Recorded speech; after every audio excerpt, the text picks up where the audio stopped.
बोलिए भारत माता की, भारत माता की, भारत माता की।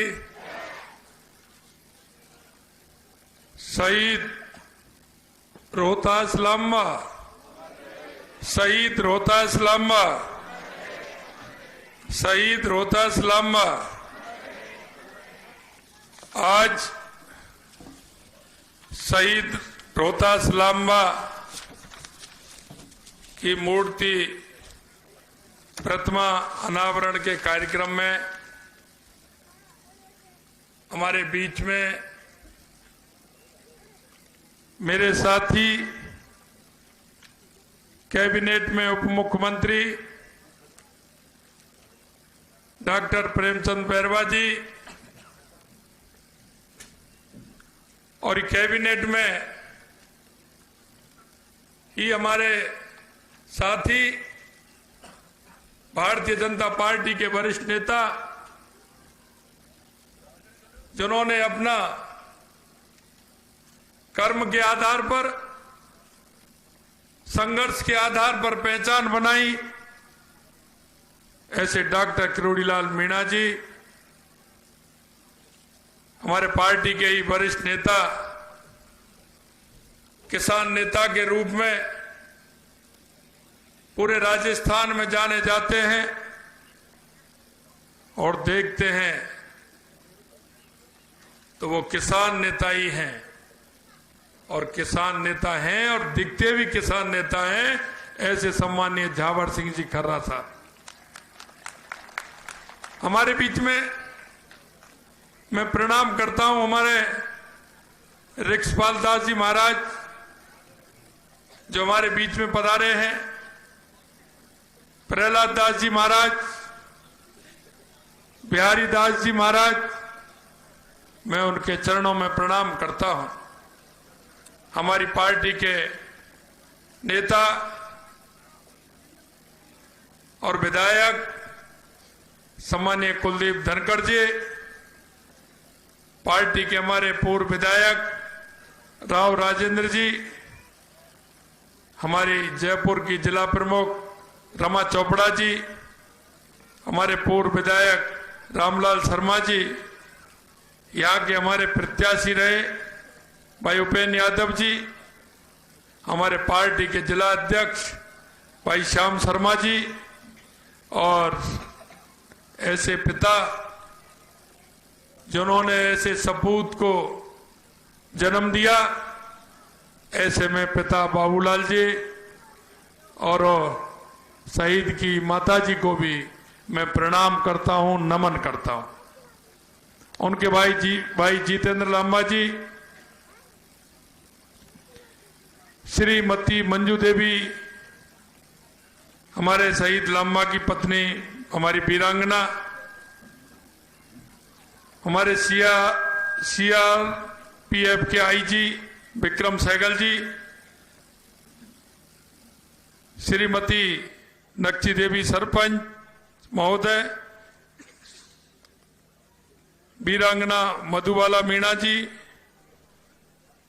सुंदरी देवी जी, बीना देवी जी, और इस मंच पर विराजमान सभी अतिथिगण और मेरे सामने बैठे इस गांव के पूजा योग बुजुर्गों, नौजवान दोस्तों, माता और बहनों, आपके भी मैं चरणों में नमन करता हूं, अभिनंदन करता हूं, वंदन करता हूं कि आपने इस गांव में एक लाडले सपूत को जन्म दिया जिसने मां भारती की सेवा करते हुए अपने प्राणों को नौछावर कर दिया। मैं पुनः ऐसे शहीद रोहतास लांबा को नमन करता हूं, सलाम करता हूं। आज मुझे गर्व की अनुभूति हो रही है कि ऐसे जाबाज शहीद श्री रोहतास लांबा की मूर्ति अनावरण के कार्यक्रम में मैं शामिल हुआ हूं। ये अवसर मुझे मिला है मैं माननीय डॉक्टर किरोड़ीलाल जी और उन सभी आयोजकों को, क्योंकि किरोड़ीलाल जी डॉक्टर साहब ने मेरे से कहा था कि आपको इस कार्यक्रम में आना है। मेरे को कहीं एक आध दिन पीछे था, मेरे को कई कार्यक्रम पहले था, तो आपने कहा कि नहीं, इस कार्यक्रम में आना है। सभी आयोजकों का मैं बहुत बहुत धन्यवाद देता हूं कि ऐसे कार्यक्रम में मुझे उन्होंने बुलाया। राष्ट्र की सेवा करते हुए पुलवामा आतंकी हमले में अपना सर्वोच्च बलिदान देने वाले रोहतास शर्मा के इस पुण्य कार्य पर मुझे बुलाया है, मैं निश्चित रूप से धन्य हुआ हूं। मैं कहना चाहता हूं, इनके माता पिता, इनके परिवारीजन निश्चित रूप से इस बहादुर बेटे को जन्म दिया और देश की सेवा के लिए उन्होंने उसको सेना में भर्ती कराने का काम किया। मैं यहां आप सभी को, क्योंकि भारतीय वायुसेना ने 26 फरवरी को 2019 को बालाकोट एयर स्ट्राइक करके पाकिस्तान को मौत तोड़ जवाब भी दिया था। पुलवामा के शहीदों को जिस तरह से केंद्र की हमारी सरकार ने निर्णय लिया और उनको जवाब देने का काम किया। मित्रों, मैं आपको इतना निवेदन करना चाहता हूं कि जब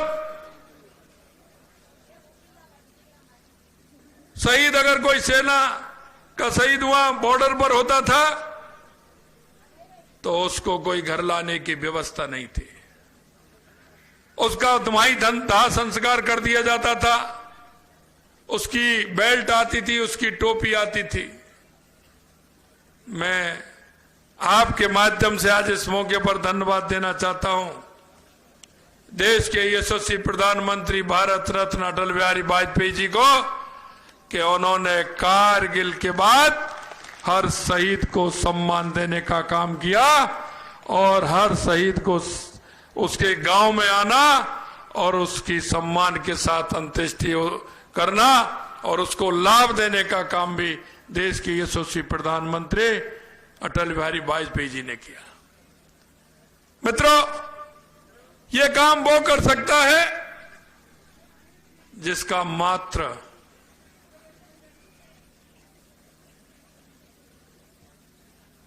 माता से, हमारे भारत माता से उनका प्रेम होगा।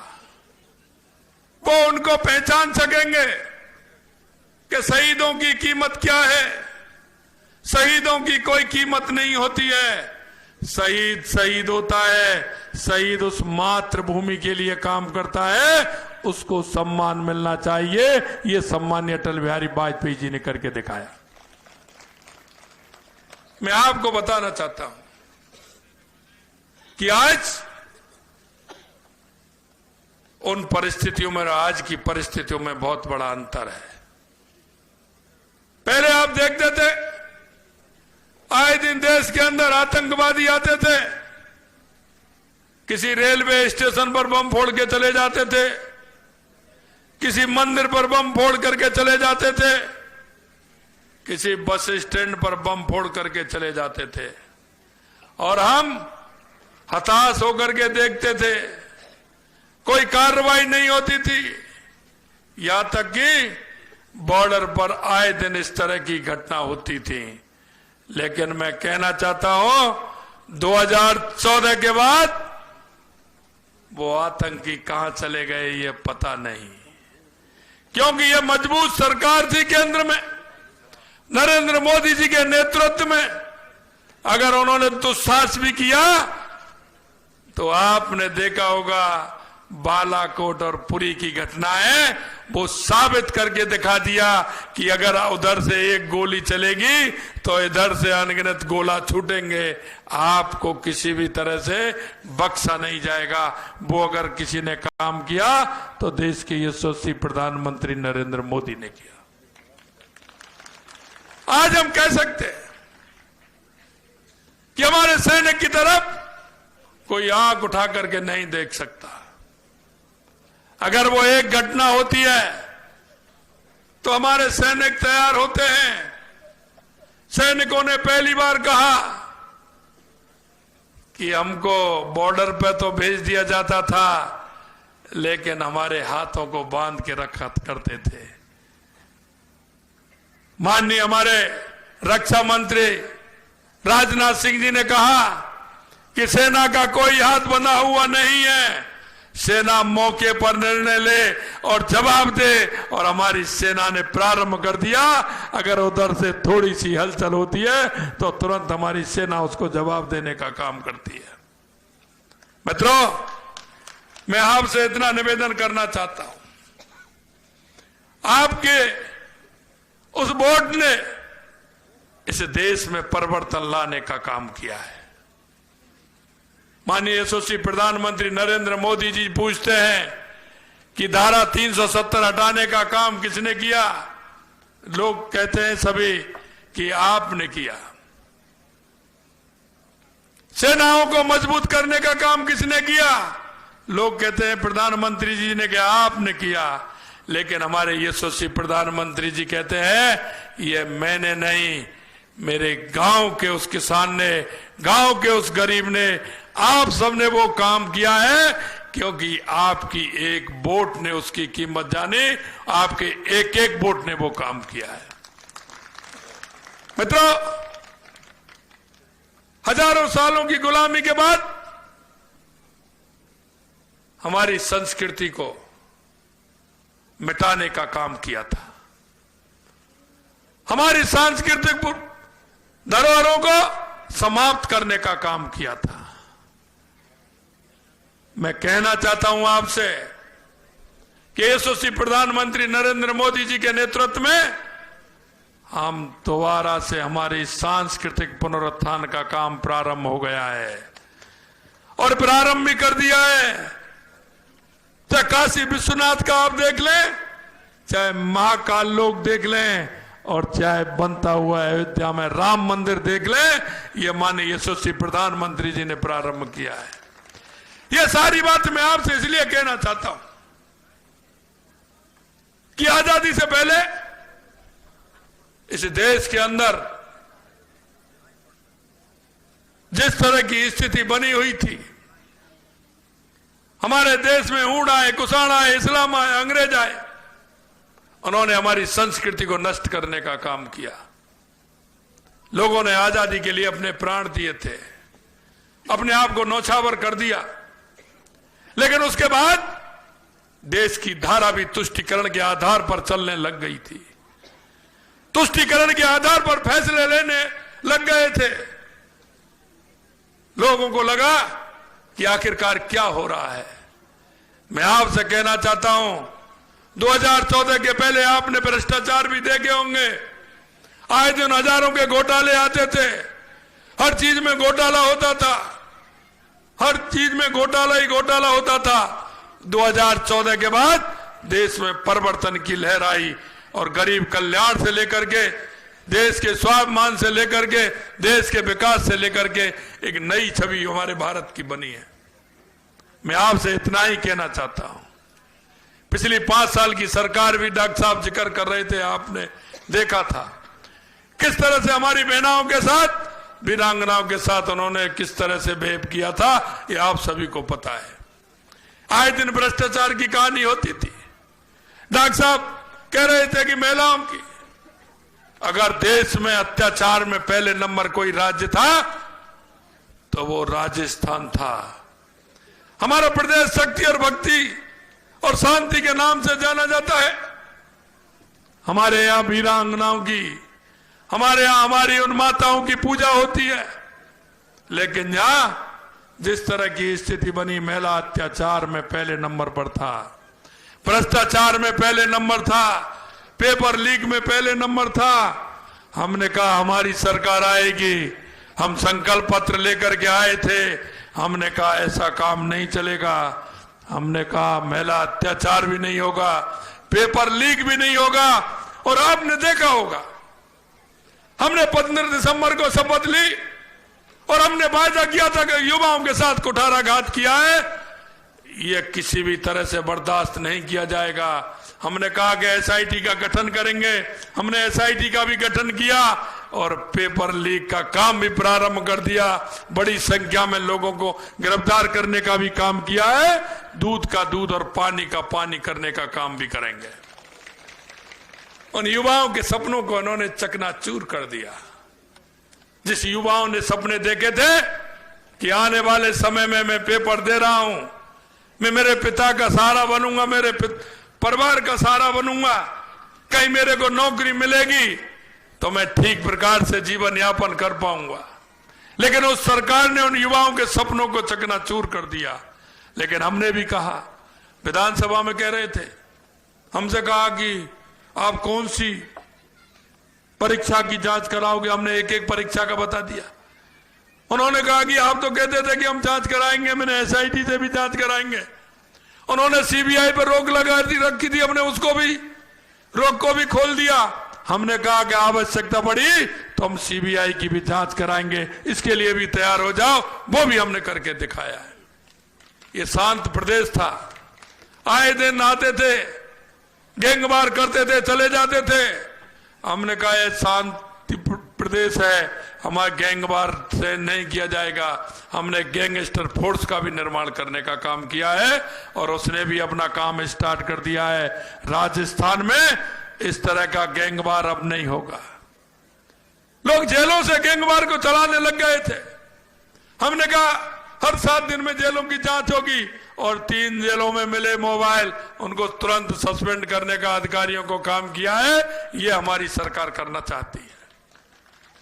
मित्रों, मैं आपसे कहना चाहता हूं, हमने जो वायदे किए धीरे धीरे हमने प्रारंभ कर दिए हैं। हमने कहा कि किसानों को सम्मान निधि देने का काम हम 6,000 से बढ़ा करके 12,000 करेंगे। पहली किस्त हमने 2,000 बढ़ा करके 6,000 से 8,000 किसानों को सम्मान देने का काम किया है। ये हमारी राजस्थान की सरकार ने किया है। यही नहीं, हमने कहा हम 450 रुपए में सिलेंडर देंगे। हमारी सरकार 15 दिसंबर को बनी थी, 22 को फैसला लिया और 1 जनवरी को 73 लाख महिलाओं को सिलेंडर देने का हमने काम प्रारंभ कर दिया है। हमारी जो वायदे किए थे हमने पूरा करने के प्रारंभ हमने कर दिया है। यही नहीं मित्रों, हमने कहा कि हमारे जहां सा सहयोग नहीं है, आंगनबाड़ी की कार्यकर्ता है, हमारे जनप्रतिनिधि हैं, उनका बहुत वेतन बढ़ाने का हम काम करेंगे। हमने उनका सभी का 10% वेतन बढ़ाने का भी हमने काम किया है। हमने कहा कि किसानों का गेहूं का बोनस भी हम बढ़ाएंगे। हमने 2275 रुपए था, उससे हमने 125 रुपए बढ़ा करके 2400 रुपए करने का काम भी हमने आपके सामने किया है। मैं आपसे इतना कहना चाहता हूं, ये आपकी सरकार है, किसानों की सरकार है। किसानों ने जिस मन और भाव से सरकार को चुना है, हम आपका एक एक वायदा पूरा करेंगे, एक एक वायदा पूरा करेंगे, ये हम आपको विश्वास दिलाते हैं। मेरे को बताया था, डॉक्टर साहब ने कहा कि आपको इस कार्यक्रम में आना है। मुझे पता था डॉक्टर साहब कोई अच्छी पहल करेंगे, यहां मंच पर विराजे सभी अच्छी पहल करेंगे। कुलदीप जी भी मेरे से कह रहे थे, अरे हमने वायदा किया है उसे पूरा करेंगे, ये हम आपको विश्वास दिलाते हैं। और डॉक्टर साहब ने जो कहा है, वो डॉक्टर साहब की बात और हमारे मंच पर बैठे सभी जो हमारे मंत्रीगण हैं, हमारे पदाधिकारी हैं, हमारे नेता हैं, अगर उन्होंने कहा है तो उनकी बात पूरी होगी। यही नहीं, मैं आपसे कहना चाहता हूं, आपके बीच में हमारा कार्यकर्ता रहता है या बूथ अध्यक्ष के रूप में रहता है या मंडल अध्यक्ष के कार्यकारिणी, मंडल अध्यक्ष और उसकी कार्यकारिणी रहती है, या जिले के पदाधिकारी जिला अध्यक्ष से लेकर के जो रहते हैं, या प्रदेश के पदाधिकारी भी रहते हैं, क्योंकि वो विश्वास करता है। वो विश्वास के बीच में आपसे कहता है, अगर उसने भी कोई आपके बीच में मांग रखी है तो मैं आपको बताना चाहता हूं, उस मांग को भी हम पूरा करेंगे, ये भी मैं विश्वास दिलाता हूं। क्योंकि हम जनता के बीच में रहने वाले लोग हैं, जनता के बीच में हम काम करते हैं। हमारी सरकार आपके हर मोड़ पर आपको जो आप चाहेंगे वो करके दिखाएगी। ये मैं और कहना चाहता हूं। डॉक्टर साहब ने कहा कि गोविंदपुरा बासड़ी में प्राथमिक स्वास्थ्य केंद्र नहीं है। मैं आपके बीच में कहना चाहता हूं कि यहां प्राथमिक स्वास्थ्य केंद्र पीएचसी की घोषणा आज मैं यहां करना चाहता हूं। यही नहीं, मेरे को कहा कि ज्यादा नहीं है। अरे मैंने कहा ज्यादा भी हो तो क्या फर्क पड़ रहा है, ये तो शहीद का काम है। हमारे उस भाई ने इस मां भारती के लिए अपने आप को कुर्बान कर दिया, उसकी कोई मांग बड़ी नहीं होती है। उन्होंने कहा कि हमारा सड़क है 400 मीटर, 400 मीटर नहीं, आप 500 मीटर बनाइए। डॉक्टर साहब आपने कह दिया, निश्चित रूप से कुलदीप जी कह दिया, 500 मीटर सड़क आपकी बनेगी, ये मैं आपको विश्वास दिलाता हूं। एक बात और मेरे से कहा है, राव राजेंद्र जी ने भी कहा है, जावर सिंह जी ने भी कहा है, निश्चित रूप से, क्योंकि मित्रों अगर हमारी संवेदनाएं जनता के प्रति नहीं रहेंगी, व्यक्ति के प्रति नहीं रहेंगी, क्योंकि ये देश हजारों सालों से एक दूसरे की संवेदनाओं के ऊपर रहा है।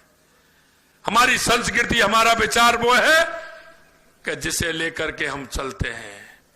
लाखों सालों का ये देश है और ये देश वो देश है जो दुनिया का सिरमौर है। बीच में कई तरह की दिक्कतें आई, पाश्चात्य संस्कृति ने इस देश को कई तरह की व्यवस्थाओं में बदलने का काम किया, लेकिन मैं आपसे कहना चाहता हूं ये देश की संस्कृति ऐसी है कि वो बदल नहीं सके, वो इसमें आकर के समा गए और हमारी संस्कृति वही है। और आज देश के यशस्वी प्रधानमंत्री नरेंद्र मोदी जी के नेतृत्व में स्वामी विवेकानंद जी ने 1893 में कहा था कि भारत विश्व गुरु बनेगा। आज भारत 2014 के बाद लगातार विश्व गुरु की सीढ़ी पर चढ़ता जा रहा है, चढ़ता जा रहा है। आप सभी का सहयोग इस भारतीय संस्कृति के लिए है, तो ये भारतीय संस्कृति 21वीं सदी में विश्व में वो ही भारत माँ होगी। दुनिया इस भारत माँ को सलाम करेगी, दुनिया इस भारत माँ को ढोक देगी और हमारा देश फिर से उस विश्व गुरु के पदासन पर ग्रहण करेगा, वो रहेगा। ये मैं आपको विश्वास दिलाता हूं। मित्रों, आपने ऐसे पुण्य कार्य में मुझे बुलाया, मैं आप सभी को बहुत बहुत धन्यवाद देना चाहता हूं। अरे भाई ये तो होगा ही, जब रोहतास लांबा जी के शहीद स्मारक के मौके पर अगर पीएचसी का उद्घाटन घोषणा हो रही है तो इसका नाम भी वही होगा, यह भी मैं आपको विश्वास दिलाता हूं। आप लोगों ने जो मेरे को मान और सम्मान दिया, ऐसे पुण्य कार्य में मुझे बुलाया, मैं दिल की गहराइयों से आप सभी का बहुत बहुत अभिनंदन करता हूं, वंदन करता हूं, नमस्कार करता हूं। जय हिंद, जय भारत, राम राम साहब। बहुत बहुत धन्यवाद, बहुत बहुत आभारी हैं। एक बार तो जोरदार तालियां बजाकर स्वागत करें माननीय मुख्यमंत्री महोदय का, जोरदार तालियां, अभिनंदन। और मैं एक ऐसे शख्सियत को बुलाना चाहता हूं मंच पर जिन्होंने शहीद रोहितास लांबा जी की मूर्ति बनाने का काम किया। महावीर भारती मूर्तिकार जी, उनकी धर्मपत्नी श्रीमती निर्मला कुलहरी जी को आप मंच पर आए और आपका स्वागत भी माननीय मुख्यमंत्री महोदय के द्वारा होगा, सम्मान होगा। कृपया दोनों आप, महावीर मूर्तिकार जी और निर्मला कुलहरी जी, आप दोनों मंच पर पधारें। और मैं अंत में आभार और धन्यवाद के लिए आमंत्रित करता हूं भाजपा के बहुत ही ऊर्जावान जिलाध्यक्ष श्याम शर्मा जी को, आप आए और आभार और धन्यवाद ज्ञापित करें। श्रीमान श्याम शर्मा जी।